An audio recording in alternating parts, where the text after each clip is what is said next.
He's been called a legend. To Bob Dylan, he was an idol. John Lennon referred to him as Sir Ronnie.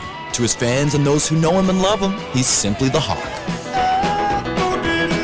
Ronnie Hawkins was born January 10, 1935 in Huntsville, Arkansas. By the early 50s, he and a handful of others like Elvis Presley, Gene Vincent, and Eddie Cochran were fusing country music with rhythm and blues. 'Cause no one else can love you, baby, like I can. They called the new sound rockabilly, paving the way for rock and roll.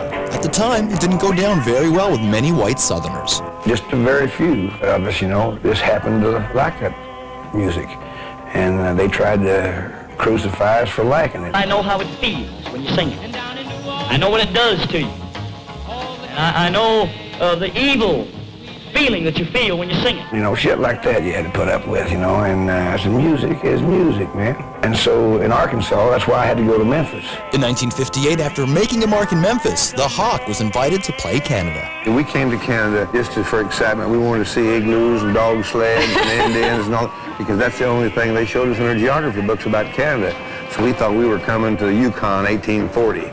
But when we got here, it's the promised land. Canada is the promised land. I've been preaching it all my life. Ronnie loved his new home and his new country so much, he didn't leave. He formed a band with a young drummer named Levon Helm, a guitarist named Robbie Robertson, and 3 other teenagers from the London, Ontario area. Ronnie's backup band was called the Hawks. By 1963, the 5 musicians headed to the U.S. to back up Bob Dylan, eventually hitting international fame as the band. The band, second best thing Canada ever produced. In 1976, the Hawk reunited with his old group at the band's farewell concert, captured in the film The Last Waltz. Come on, Robbie, let's take a little walk, tell me.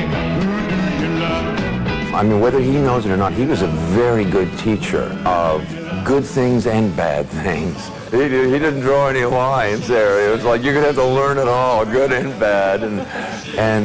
But he was a great teacher for me. Throughout the years, many people have passed through the Hawks, often referred to as a rock and roll boot camp. Ronnie had given breaks to so many that used the experience to forge ahead to follow their own path to stardom, including world-renowned Uber producer David Foster. Everybody, including David Foster, has come back after they've left and thanked me and told me I was right.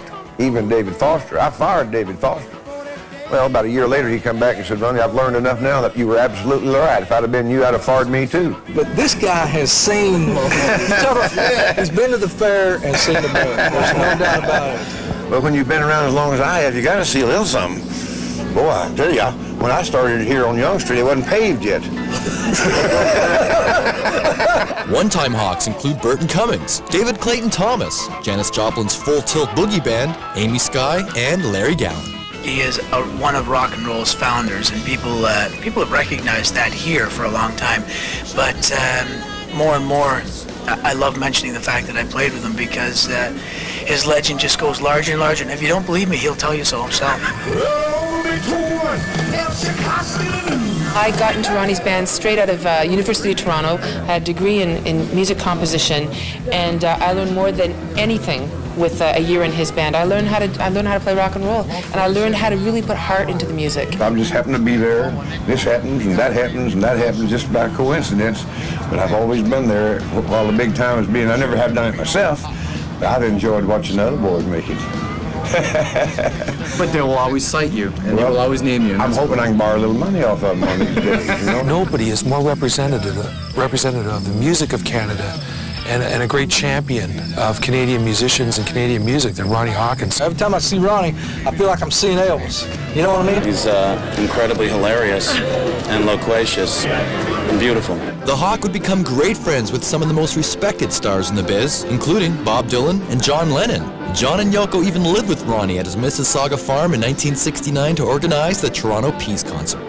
The Hawk has lived a life most people can only dream about. He has changed and influenced the lives of countless stars. He's not only a singer and songwriter, but also a record company owner and actor. In 1985, he was part of Northern Lights, Canada's contribution to aid famine-stricken Ethiopia. He's performed for prime ministers, the Queen, and was even handpicked by Bill Clinton to perform at the president's inauguration. He's won Junos, including a Lifetime Achievement Award in 1996, and in 2002, the Hawk was honored with a star on Canada's Walk of Fame. He took me and my band in like we were part of the family and rode us around in his Rolls Royce. And if there's a God of rock and roll, I know he looks just like this guy.